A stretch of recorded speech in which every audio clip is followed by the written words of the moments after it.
Hello, everyone. A very warm welcome to MEF Connects Cybersecurity. If you haven't joined us yet, a very, very warm welcome today. Wow, what a ton of insight we've been gathering from experts from around the world. For me, a real hard-hitting fact was Maxine Holt from Omdia, who is the Senior Research Director in the area of cybersecurity, very apt to provide the analyst briefing. Maxine mentioned that at the GSMA Mobile World Congress in 2019, one of the only 8 topic areas to receive 0 sponsorship was, guess what? Drum roll, please. You guessed it, cybersecurity. But that was 2019. And from what we've been hearing today and what we'll be hearing in this session coming up and indeed going forward, I can see and say that that will not be repeated. So what have we got coming up? Well, I'm pleased to be joined right now by Stephen Ornadel, who is the SVP of Security Solutions with Mobileum. Stephen, hi. Good afternoon, James. How are you doing? Yeah, fine. I was going to say one of my 2 speakers today is an expert gardener and loves roses, but it's you. So there is more. I share a photo of the garden if you want, but I'm in the wrong place. I've seen it already. Amazing, amazing. So there is more to life than securing mobile networks with SMS and signaling firewalls. It's great to see, but lovely to have you with me today, and we'll come back to you very soon. Joining me also is Virginie Chief Product Officer for Edge Services. James, hi everybody. Excited to be there. Okay, Virginie, I think we've got a few things. A bit like a side robot. But there we go. No problem. We'll carry on here. No problem at all. So, Virginie, thank you for joining. Real pleasure joining. And GMS, it's a very, very special month for you because it's your 15th birthday, isn't it? Yes, indeed. Can you hear me much better now? Perfect. Absolutely perfect. Okay, that's it. That's the magic of the AirPods, right? I think it was just the internet, actually, but there we go. Hey. yeah. 15 years for GMS. Big year for us. Plenty of things happened for the past 15 years. And as we could see today and in the past weeks, really, multiple things happening in our industry. So very happy to be around for 15 years, really. I know. Well, you've been around a lot longer in the industry. We've known each other for a very long time, I remember. True though. But no, great. Well, look, we'll come back to you a bit more because you are Chief Product Officer, but that role within there is also information security. But we'll talk about that a bit later. And what I'll do now, I will disappear off screen and I will leave you guys to it to deliver a short presentation. I'll join you again very soon. All the best. Okay. Thank you very much. Let me start. Can you see my presentation? Thank you very much. So yeah, just 2 quick slides to introduce GMS. GMS had been working with mobile operators and enterprises worldwide for 15 years right now. We're the largest GSMA compliant messaging provider in the CIS and South Asia. We cooperate with 900 mobile operators and 500 enterprises around the world. We're headquartered in Switzerland, offices in Kiev, Dubai, Moscow, Islamabad, Pakistan, and Singapore. We have data centers fairly spread around as well in Switzerland, Germany, Ukraine, Russia. ISO is also something very important for us in terms of high level of quality, high level of trust that we would like to put with our customers. And we're an active members in multiple industry forums, including my participation to the MEF board. Moving on then with the slides, if I can. Yes, straight into the messaging protection. For us, the success pillars of the messaging protections are the following one. You need to have a dedicated SMS firewall management combined with a strong messaging expertise. This is vital. So you need to have strong SMS firewall protection with very, very good technical capabilities and reporting. You need to have an active collaboration of all key stakeholders, from the MNO and the technical, commercial teams as well, but also the firewall partner and the messaging hub. And all of those people need to work together. And that's really what is the key in there and the key message that we would like to send today. We need to have proactive engagements with enterprises. We need to be very, very hands-on expertise on the global and the local markets. Each market is different, as you know. this market knowledge is really something very important, and the proactive and persistent prediction, detection, and blockage of the threats. This is what we perceive are really the major items for the messaging protection. Steve, would you like to go through introducing Mobileum? Yes, I'll make it very brief. So really delighted to be here. And Mobileum's a company maybe a little over 15 years old, but not much older, I hasten to add. And 900 plus mobile operators around the world. We've grown over the last few years, incorporating We Do Technologies, Evolved Intelligence, and CGOS. So a really comprehensive offering covering fraud, risk, testing, monitoring, roaming, and network services. And in particular, where I'm focused is our security portfolio.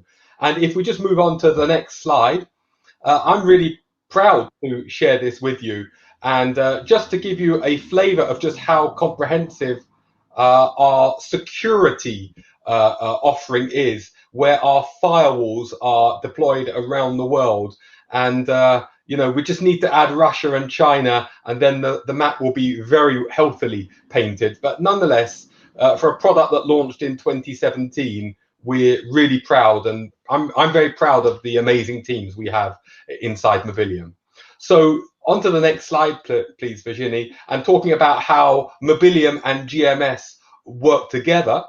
And this is where we bring the best of both worlds. So we bring GMS's very advanced capabilities, whether that's messaging hub or the enterprise management, together with Mobileum's best-in-class firewall, not just the firewall, but the whole managed service aspect, and taking that aspect away from operators, so the headache totally disappears from them, and they can choose whether they use GMS for managed service or Mobileum. But the key thing is getting best-in-class from both of us. Yeah, thank you, Steve. And to summarize it then, it's all about the firewall deployment on the Mobileum side and the GMS solutions for the MNOs and for the enterprises. GMS bringing its strengths in the messaging world and ecosystem knowledge into the MNO, and Mobileum bringing their technology together in order to bring the best solution on-prem, in the cloud, as an OPEX, as a CAPEX, to the operators. That's a brief summary of what we are talking about there. Yeah, and a really interesting thing is, Virginie, with the comprehensive footprint, not just of firewalls, but of roaming value-added services, we today receive the signaling, in many cases, the complete signaling for hundreds of mobile operators around the world. So the joint partnership is a really, really strong platform to launch from. So we're really excited to be working with GMS on this. Same on our side. Thank you, Stu. James, we are done with the presentation, really. We wanted it to be quick. I'm back, and it was quick. Virginie and Stephen, well done. I think what I like in there was you weren't just talking about, when we say SMS firewalls, obviously, I'm looking here, what does it say? Securing current and future mobile messaging traffic. So messaging is the key of what this session is about. But I'm very keen also to talk a little bit about the signaling firewall side of things, because that's got a huge, huge role to play in security generally for mobile network operators in particular. So again, a very warm welcome. Great to see you guys from GMS and Mobileum partnering. Let's talk about threats. We heard the presentation from Peter Morgan before from Salusys. We've been hearing throughout the day actually what the key threats around today are, but from both your perspectives, are you seeing any regional differences, or is it all very much no? For example, phishing is leading the charge all around the world, or there's some specific regional differences popping up? Well, I think there's two ways to answer that, and there's only two answers, yes and no, and I'm afraid the two ways to answer it are yes and no. So where is it a yes? Of course, if you're going to launch a smishing campaign, you have to tailor it to the local audience. So there's no point attacking Australia talking about, First Direct Bank and Sainsbury's Bank and Tesco's Bank, because they don't exist there, right? Yeah. So in that sense, the campaign has to be targeted. And so that will vary very much from market to market, Okay, so that's it. On one hand, that is important to understand. But on the other hand, what they're trying to do when they try to get you to click through, and I think earlier I heard someone talk about Hermes. Well, Hermes is only in a limited number of countries. DHL may be global, but may not be heavily used by internet companies. So you do have to tailor it in the sense of getting people to click through and download the Trojans or whatever, the malware. But on the other hand, the actual campaign and the objectives of it is the same from market to market, to steal data, to install bad software, etc. So there's a huge overlap. But where I would say very much we see a commonality is in the signaling threats and the abuse of signaling. And we're starting to see a significant move where early R&D is on what we would call the pure signaling attacks, and let's call it the cyber espionage. And the lessons from that are now being used by the operators of grey route SMS to bypass charging. So a much less serious threat, because it's really a financial threat against operators rather than maybe a human rights or civil liberties for an individual subscriber. But that is common around the world. Well, I think there. Yeah, I think 2.7 trillion business messages last year. Okay, that's SMS and also chat apps and some RCS within that. But SMS is a very, very significant portion of that. So no wonder it's becoming a very large economic target. Now, Virginie, from GMS and your perspective. I totally agree. I totally agree with Steve on the global versus localized case. The reality is that most of the threats are really the same ones globally. They are just adapted, as Steve just said. But they are the typical ones, like the smishing are the ones that massively increased because of the COVID. That's the part that we have seen. Everybody had been seeing that for quite some time right now. We see this as the really global trend of the past month, I must say, and that's the worrying thing, which can only be stopped, of course, by measures like the SMS firewall, like all the testing and protection that we talked about, but also by education. I think that the customer awareness, the consumer awareness, is something very important. Stephen, do you think, if we think of all the various actors involved in the world of business messaging, what have we got? We've got the mobile network operators, we've got aggregators, cloud communications providers, whatever we want to call them. We have enterprises, and we have the consumer. Is it up to the consumer to do their bit to help ultimately, not necessarily prevent, but to counter what's going on? Do they have a role to play? Well, I suppose there is some element, as in, if you receive a bad SMS, read it and consider whether it truly looks legitimate or not. So I wouldn't say they have no responsibility. Okay, that would be dangerous to say that. Everyone ultimately is responsible for everything they do on their device or everything in their life. But on the other hand, these campaigns are designed to be really misleading, and they make it deliberately difficult. So if you'd have sent me a DHL notice 5 years ago, I would have known I am not expecting a DHL parcel. That was relatively unusual. Nowadays, especially under COVID, with my kids at home who are ordering non-stop, and my wife even worse, I don't know what deliveries we're expecting every day. But I would say we get at least one a day. At least one a day. In my office, that white thing here, you can just see there, that's the window. I face the street. I see the vans coming up and down. There must be 20 just in our street. And it's a cul-de-sac, so I see them all, right? And at least 20 a day, stopping off in multiple homes. So the fraudsters know what they're doing, and they exploit our human weaknesses. There's only so much individuals can reasonably do. Whereas, operators who are the single choke point, right? Because it's not one aggregator, it's not one enterprise. The one single choke point is the operator. So Virginie, sorry to interrupt, Stephen, but Virginie, would you therefore say, based on what Stephen has been saying, that the ultimate responsibility lies with the mobile operator? It's okay saying, we all know everyone's got to work together to a degree, but ultimately it lies with the operator. Is that what you think? My personal view is that ultimately it ends up with the consumer to make sure that they don't click on that link. Okay, so that is my personal perspective on that, because again, you are responsible for what you do. This being said, there are multiple hops in the chain, and I think each of those hops is responsible for making their best in order for this to not to happen. For example, the MNO, I agree with Steve, they have something to do there. This being said, me as an aggregator, I also see a tremendous amount of traffic going through. And those trends, as we say, are general. So I should be able to identify those trends already by myself and to be able to put some protection on that. And I believe that's my job to do that. I believe that's also my job to educate the MNO in order for the MNO to understand what they can do for that and what could be the threats on this. So I think it's also my job.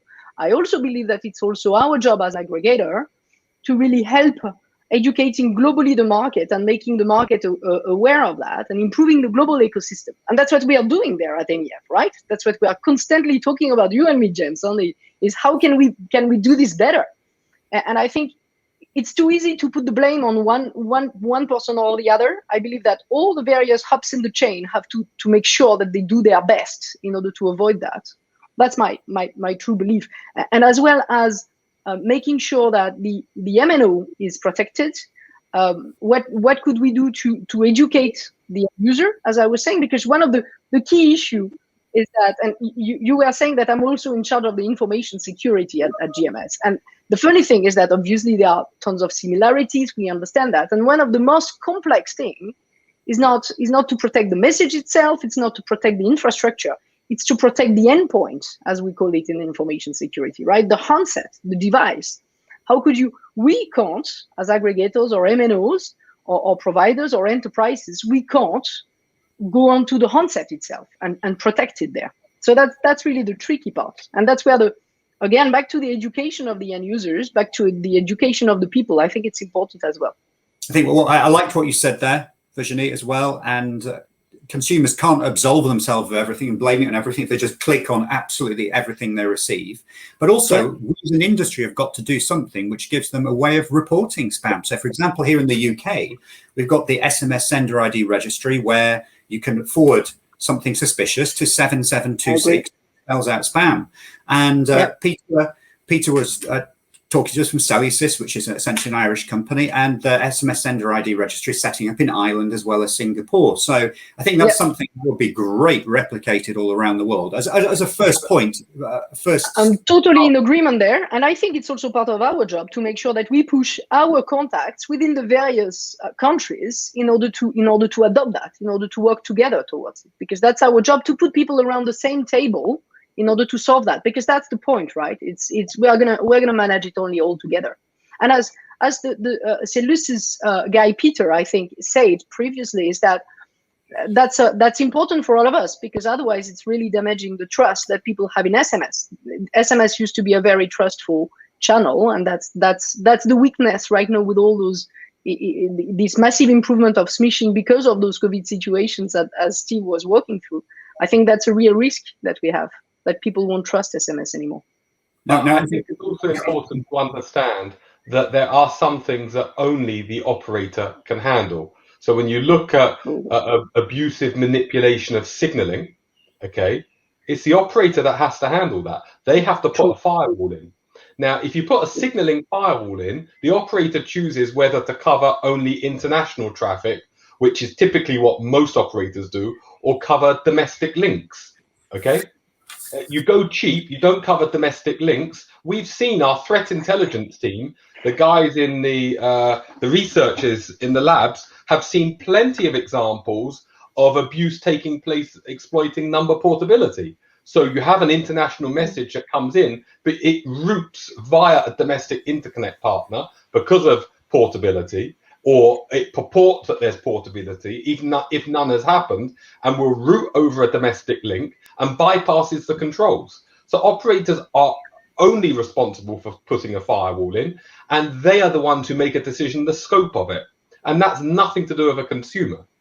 Now, I would say on the reporting spam, James, until recently, I have never reported a spam in my 20, 30 years, however long it is. Shame on you, Ornadel. Shame on you. Yeah, but the issue Why? why? So I'll tell you why, because it's a pain, right? And you have to type the number manually. But now I have, in the quest to try to eventually receive an RCS message, I still have never received one in my life.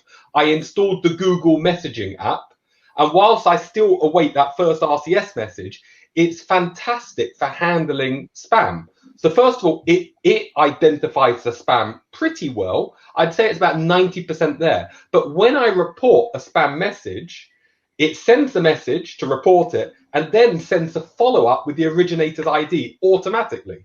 It makes it easy. Why isn't that a standard function on all handsets? When operators procure handsets, why don't they make it that when you send a message to spam, to 7726, you then automatically generate one with the last message ID that you received or something like that? These are the kind of things that operators should be thinking about. Stephen, I agree with that, and I agree with so many other things I know the three of us have talked about before, but believe it or not, our time together is already at an end. That's 20 minutes gone, folks. Amazing. I know. We could have talked for 40 minutes, 50 minutes. There's so much to talk about.